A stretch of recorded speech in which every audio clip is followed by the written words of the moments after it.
Hey gang, it's Ron from itmuskie.com, and my job is to help you guys get certified.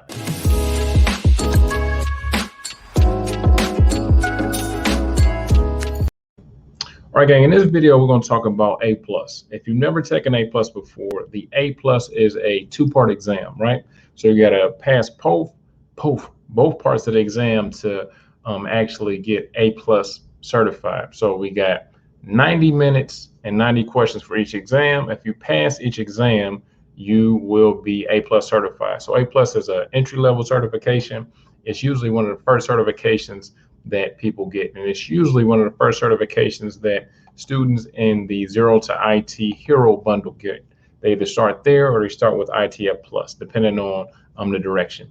So let's talk about the actual questions, right? So we're gonna go through some questions, break it down as a family, and then let you guys go ahead and be on your merry way. I would appreciate it if you guys would thumbs up the video, subscribe, and share with anybody who can benefit from this type of stuff, okay?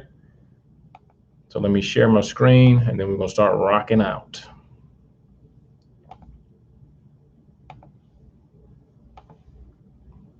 All right, so you guys should be able to see this. So how we're gonna do it is the questions are gonna be up on the screen, and then we're going to read the question, look at the answers, and figure out what the answer is. So just remember, when you're actually inside the box, you want to be able to decipher this information as quickly as possible.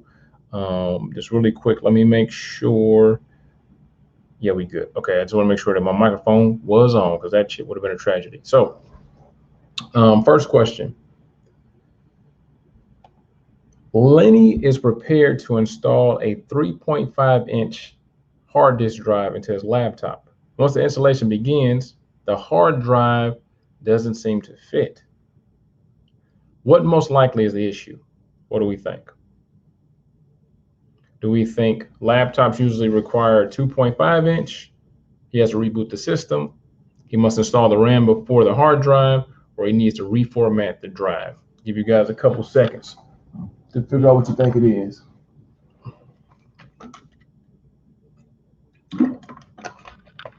So usually laptops have a 2.5-inch drive, all right, 2.5-inch drive.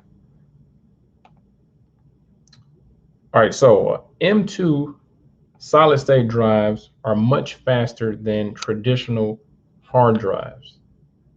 Is that true, false? What do we think? So while we're rocking through this, this is the only question type that you won't see on the actual exam, right?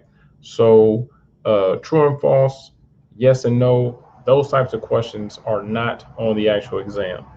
The air conditioner just tapped on. If that's making it too loud, this is a free video. I'm sorry that the production isn't up to your standards, but this is real life over here. So what do you think? Do you think this is true or false? That is true.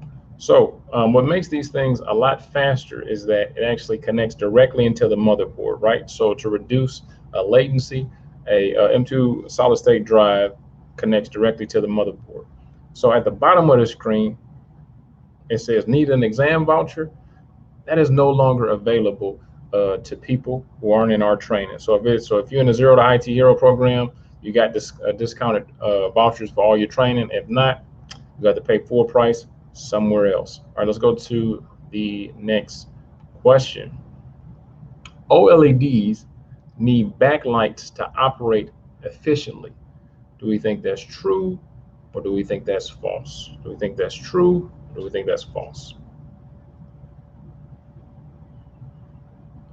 So OLEDs do not need backlights. They do not need backlights. So OLEDs, the O stands for organic, which means that it's using natural light, okay? All right, Jenny just replaced her cracked laptop screen. She powers the laptop up and everything seems to work fine until she tries to surf the web. She notices she is no longer connected to the wireless router. What most likely has occurred? Has power been lost? The form factor of the router is incorrect. The Wi-Fi antenna has been disconnected or damaged. Jenny needs to restart her laptop. What do we think? What most likely has occurred? So we said that she just replaced her laptop screen, right? Now on laptops, most times the Wi-Fi antenna is located close to the camera, right? And the camera is usually at the top of the laptop, right? So it's when you first open up the laptop. So it's at the top of the laptop. The reason for that is to improve connections, right? So to improve connections, and so the broadcast will be higher. So they put the antenna at the highest point, right? It's usually on the bezel of the actual laptop. And a lot of times, if you're not being careful, if you replace the laptop screen, you may disconnect or damage the Wi-Fi antenna. All right, so most likely that's what happened. Then, as I always say, make sure that you're paying attention to that kind of stuff. What happened most likely? What's the first thing to do? What's the last thing to do? Another thing, I always have to preface this. This is not on this free YouTube channel. This is not the actual questions to the test, right? The question on the test most likely will be more difficult. I threw a couple questions in here that would be a little bit more towards the questions that would be on the actual exam. This is just to get you in the right mind frame. Now, my students that rock through the Zero to IT Hero program get thousands, literally, of practice test questions after running through hours of IT training, and then go ahead and pass the exam. So let's go ahead and go to the next question. Little Millie is trying to pair his device with a fellow artist so they can swap songs. Both singers' Bluetooth is turned on, but they're unable to find each other's devices. What's the next thing they should try? Should they enter a PIN that was set up on the device, tether the phones to each other, restart both phones, ensure both phones can be discovered? So what do you think it is?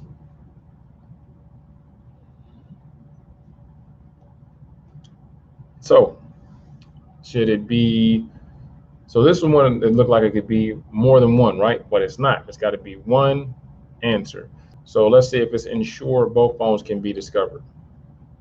All right. So the next thing, right? That was the biggest thing, because some people may have been thinking enter a PIN that was set up on a device. Now you got to make sure they're both discovered, because even if you set up a PIN, if they're not in discovery mode or discoverable mode, it doesn't matter because they're not going to see each other. Okay. All right. Chelsea needs to set up her email on a new device. She wants to ensure that emails are stored on her device and her device only. Which option should she choose? What do we think? What do we think? So let's say that we was running through this really fast. Let's say that we was actually inside the box and we just start clicking stuff. Is it IMAP?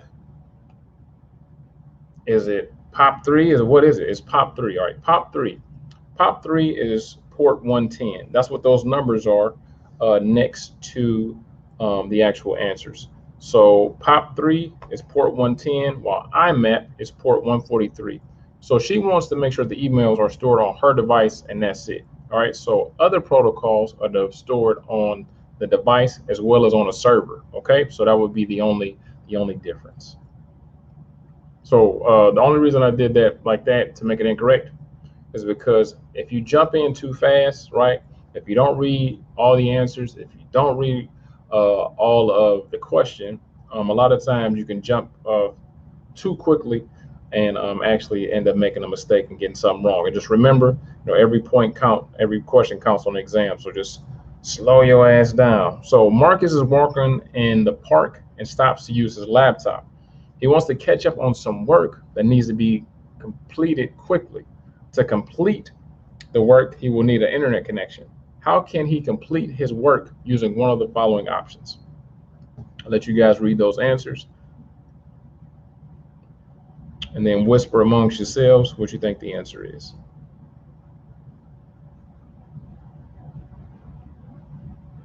All right, should he tether his cell phone to his laptop, turn on Wi-Fi, and click favorite browser? He will have to wait until he can find an internet cafe, log into his laptop's IP settings and choose admin mode. Now, the quickest way would just be to use his cell phone's internet connection, and that will be called tethering, right? So tethering allows you to use your mobile data as data for whatever you want to use it for, right? Now, most cell phone plans are unlimited, but if you aren't on an unlimited plan, you want to make sure that you're careful with this, because if you only have a certain amount of gigs that you can use every month, and then you get charged for more, you might want to watch out for this. And even with unlimited, a lot of the unlimited plans, if you go too crazy, they'll actually start throttling your data, right? So maybe it's supposed to be 5G, and then if you start going too crazy on that, they'll knock you down to 4G. And if you really go crazy on that, they'll knock you down to 3G, okay? All right, Jamal wants to purchase several donuts using Apple Pay. So he waves his phone over a scanner and the payment is successful. Another customer sees and asks, how can their phone do that? How should he respond? Should he tell the customer, hey man, mind your damn business? Should he tell them to turn on their Wi-Fi and scan phone? Should he use NFC? Should he say use NFC to make payments via proximity? Or should he tell customer to use IR technology? So another question that may come up is, hey man, where you getting these questions from? All these questions were made by me. So I think I know what the answers are. If you disagree with my answers, good for you. I'm proud of you. You know more than I do. All right, so he should tell the guy behind him, hey man, I'm using NFC, right? Acronyms are something that's going to pop up on the exam, right? Over and over and over and over again, you're going to see acronyms. So make sure that you know what the acronyms stand for to make things a little bit easier. So he's using NFC, or near field communication. All right. What is the most common central device used today to connect computers to a network? What is the most common central device used today to connect computers to a network?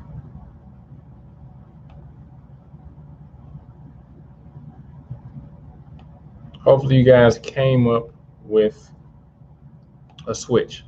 Hopefully you guys came up with a switch. All right, so common central device used to connect computers to a network would be a switch. All right, next question. DNS works at the application layer of the what? This is a double whammy.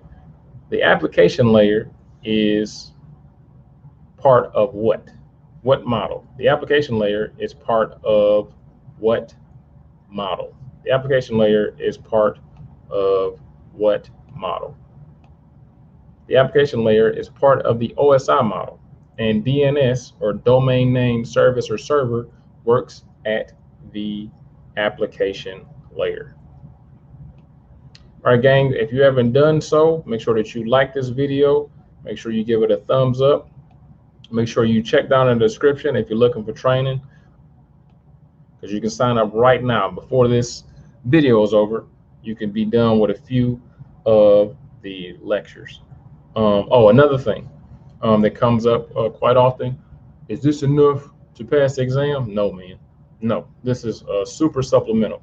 This, if you just run through these videos and think you're gonna pass the exam, no, no sir, or ma'am. Okay, what are the rules called that are used to govern network communications? Are they called protocols? Are they called objectives? Are they called features? Or are they called apps?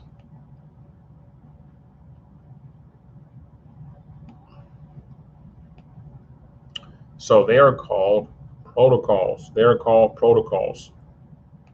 Rules, protocols, same thing. Okay, what PDU is found at the transport layer? So PDUs, right? PDUs are what encapsulation actually provides, right? So on the OSI model, and like I said, this stuff is all surface level. If you're looking for something deeper, if you're looking for better explanations, you need to be enrolled in the Zero to IT Hero program. So what PDU is found at the transport layer? Is it data? Is it segment? Is it packet? Or is it a frame? What do we think? Data, segment, packet, frame. So I'm gonna close my eyes and I'm gonna click. So do we think that's right? What is it? Is it right? All right. So depending on where you are at in the OSI model and where you're at in the encapsulation process, depends on what type of data unit that you're actually sending, right? So at the top, at the tippity top, are you sending data? Everything in between, you may be sending a segment, a packet, or maybe just a frame. So what PDU is found at the transport layer, it would be a segment, okay? Another thing, gang, as you can see, we've talked about a little bit of everything. Hardware, software, now we're getting into networking. When you're actually taking the exam, this is how it's gonna be. It's not gonna be 20 questions about networking, then 20 questions about security, then 5 questions about printers. It's going to be exactly like this, right? A little bit of everything, questions all over the place, okay? Questions all over the place. If you haven't done so, thumbs up this video and subscribe and share with anybody who can benefit from it. Okay, what layer of the OSI model is responsible for compression and encryption of data? What layer of the OSI model is responsible for compression and encryption of data? What layer? Do we think it's application? Do we think it's presentation? Do we think it's session? Do we think it's transport? So I think it's presentation. Do you guys agree? Do you disagree? What you think?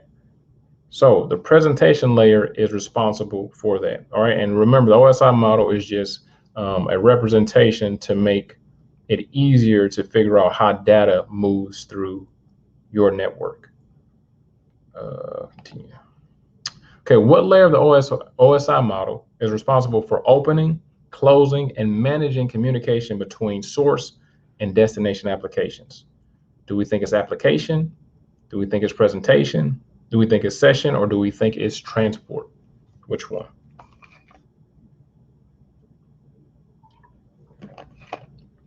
So believe it or not, session is responsible for this. All right, so we're going heavy on the OSI model right now. Which layer of the OSI model do MAC addresses and switches use? Which layer of the OSI model does use MAC addresses and switches? If you haven't done so, make sure that you like this video and subscribe, send to anybody who can find use with it. As I said before, in the comments and scrolling down there is going to be the link to enroll inside of the Zero to Hero bundle. Right now, students are finishing a program in about 4 months, and they're getting their first certification in 30 days, right? And once you finish the program, you'll have Microsoft training, you'll be ITF Plus certified, A Plus certified, Net Plus certified, and Security Plus certified. You'll have the certifications that employers are looking for before 2022, and you will have the stuff that you need, and you'll be getting taught by yours truly in a fashion that is fun, interactive, and in a way that anybody can understand. All right, so which layer in the OSI model do MAC addresses and switches use? I'm saying the data link layer. What do you guys think? Hopefully it's right. So the data link layer, boom, boom. All right, so which protocol do you use as a transport protocol for a video application? Do we use TCP? Do we use UDP? Do we use FTP? Do we use RDC? So I think it's UDP. So the difference between TCP and UDP is that TCP I don't know why I said probably, but TCP needs a verification, right? It needs somebody to tell them like, hey, we got it, everything's okay. UDP doesn't need that, right? So a video application such as YouTube, if it uses TCP, it will be a much slower process and there will be a lot of buffering, because every time it sent you a bit, every time it sent you a little bit of data, it will want some kind of confirmation that that data was received. And that small little handshake or that small little communication would slow down the streaming of whatever video that you were trying to look at. UDP just sends this stuff, sends it as fast as possible. If you get it, you get it. If you don't, you don't. And that makes it a lot faster process. Okay, we're talking about this shit for about the last 10 questions. So what are the 7 layers found in the OSI model in order, right? Well, when not usually on the actual, because this can kind of be confusing, but usually when they talk about in order, they're talking about from bottom to top. All right. So the bottom would be starting from physical. The top would be starting from application. So if it says from top down, it's application down. If it says from bottom to top, it'll be physical and up. What do we think? What do we think? So I think it's the second one. Damn, I was wrong. So does that say the same thing? Physical data, network, transport session, transport. Oh shit, see? I didn't even read the whole damn answer, see? So the second one says physical data link, network, transport session, application. I just told y'all the damn application was the last one. So just like me, I just fell victim to something I told y'all not to do. The OSI model is physical, data link, network, transport, session, presentation, application. So things like this can be tricky on the exam. And just like I said, if you're too quick, you can end up messing up just like I did.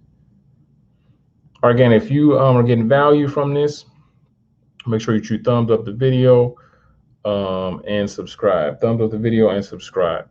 So what ports are used by DHCP by default? What ports are used by DHCP by default? What ports?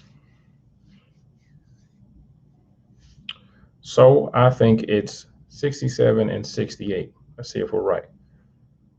So those ports are used by default by DHCP. All right, Jane types itmastery.com, which you guys need to type in your browser right now to get certified, only to receive an error message. She then tries several other websites and receives the same error message. She soon finds that her internet connection seems to be down. She goes to her IP settings and sees it starts with 169. What is the problem?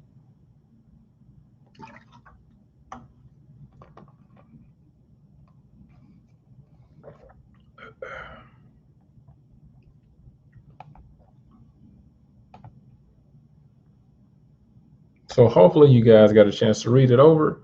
What most likely happened is that the DHCP server has not issued her device an IP.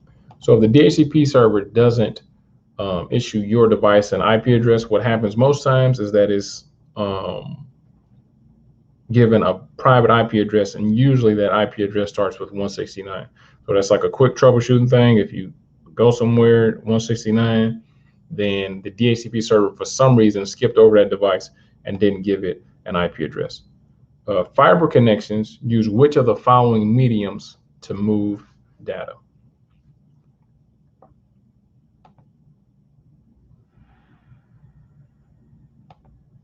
Very good. Glass. Super, super simple. Good, good, good. Static electricity can cause massive damage to PC components. Is that true or is that false? True. Too easy. Good, good. All right. Ronnie needs to upgrade RAM in a laptop from 4 gigabytes to 8 gigabytes. Which of the following should he do first? What's the first thing he should do? Should he download the newest chipset drivers enable TPM, review the vendor laptop documentation, flash the BIOS configuration. Which one of those should he do first? Very good. First thing you should do, always review the vendor laptop documentation. Always do that. Always, always, always. All right. Jenny was notified that a laptop is not booting. It is discovered that, It is discovered that there are no system lights, sounds, or display when the power button is pressed. Which of the following should Jenny attempt first in the troubleshooting process? Let me read that again. Jenny was notified that a laptop is not booting. It is discovered that there are no system lights, sounds, or display when the power button is pressed. Which of the following should Jenny attempt first in the troubleshooting process? Should she connect an external monitor into the laptop to determine if the LCD has failed? Boot the system from either a boot CD or other removable media? Disconnect the AC and battery power and hold the power button for several seconds?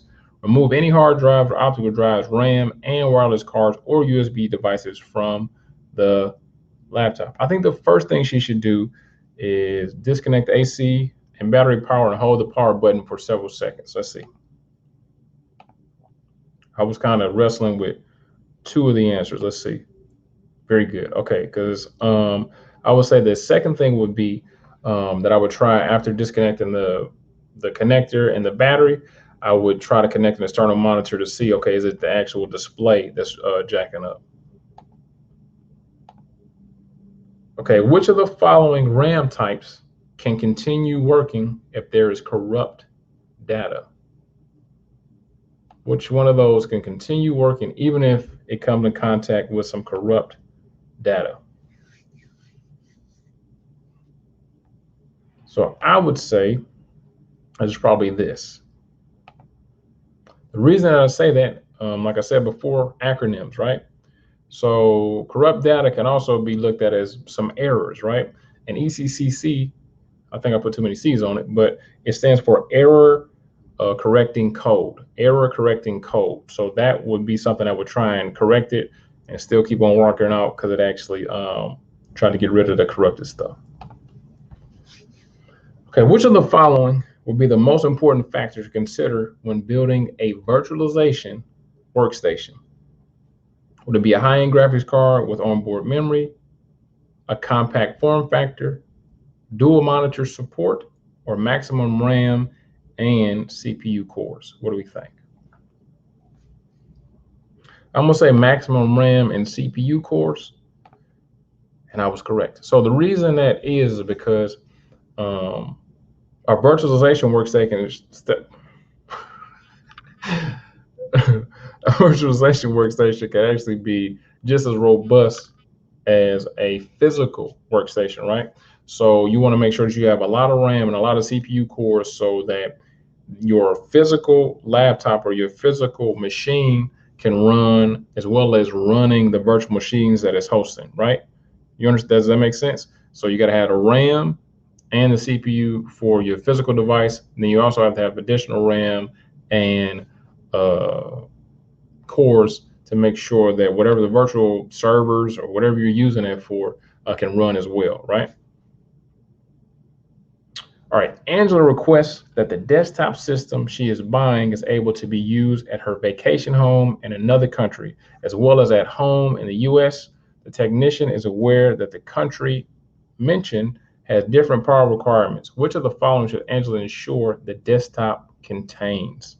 Should it have dual voltage options, a UPS, an inverter, or a micro ATX connector?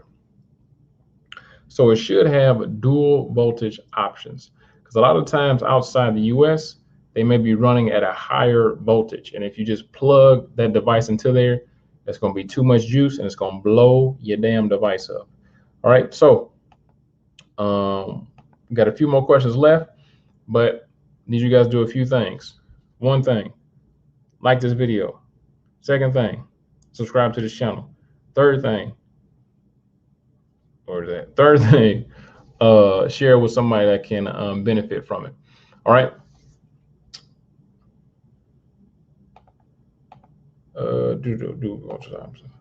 Okay, a technician is troubleshooting a desktop that is having intermittent issues with locking up and system errors. The technician suspects that the problem might be that not enough power is getting to the motherboard. Which of the following tools would a technician use to determine if the hypothesis is correct? Would he use a postcard? Would he use a loopback plug? Would he use a multimeter? Or would he use a cable tester? What do we think? Perfect. A multimeter. Which of the following is important when replacing a power supply and a workstation located in a data center service rack? A fanless power supply should be used. The proper voltage must be selected. The unit must be the same or less wattage. The power connector location must be the same. What do we think? So it says, which of the following is important when replacing a power supply and a workstation located in a data center? Which one is the most important? I'm going to say that the unit must be the same or less wattage. That's what I'm going to say. Let's see what it says. All right, so I was going to go with that one if it wasn't that. All right, so the proper voltage must be selected. I was wrestling with that. So just like you guys are going to be wrestling with questions and answers, I do the same thing, and I'm the one that made these damn questions, right? So that was actually my first thought, but for some reason I went against it, and that's something that'll happen to you inside the box as well. You're a damn, and you're thinking that, I don't know why the hell I picked that. But anyway, proper voltage must be selected, because just like we said before, if you have too much juice, why didn't I pick that? If you have too much juice, it's gonna blow the whole damn server rack up. Whole damn server rack is gonna get out of there. All right, so which of the following types allows for mirroring? Which of the following RAID types allows for mirroring? Once again, if you don't know acronyms, if you don't know what RAID is, it's going to be a lot more difficult. Like I said, this right here is helpful for you guys, but this is not going to be enough for you to pass the exam. If you're trying to actually pass A+ in the next 30 days, that's both parts. Make sure that you hit the link below, getting the 0 to IT Hero Bundle, where students literally every day are passing certifications and beginning their journey. And at the end of their journey with me, they'll have A+, Net+, Security+, ITF+, and a bunch of Microsoft training, right? So the answer to this question is RAID 1 and RAID 10 offers mirroring. Before we get into anything else, just want to tell you guys, I appreciate you guys for sliding through, liking the channel. Make sure that you watch my last video. It'll be super helpful in your journey. I've said it 1,000 times. Make sure that you're not wasting time. Make sure that you are using your time wisely. The best use of your time would be to learn from other people's mistakes, to do what you need to do. And as far as I'm concerned, I'm about execution. So that's why I'm pushing so many of you guys to get into IT. I'm pushing you guys to get inside of the program. One more time, in the link below is a link directly to the 0 to IT Hero Bundle. That's going to be your fastest way to success. You don't have to second guess. You don't have to think about what should I study. It comes with all the stuff I mentioned. Comes with practice tests, practical exercises. Comes with the vouchers to take the exams. Comes with a study group, and it comes with monthly accountability calls from yours truly, and additional mentorship to help you get over the hump. So, gang, hopefully you enjoyed this video. And other than that, I'll see you in class.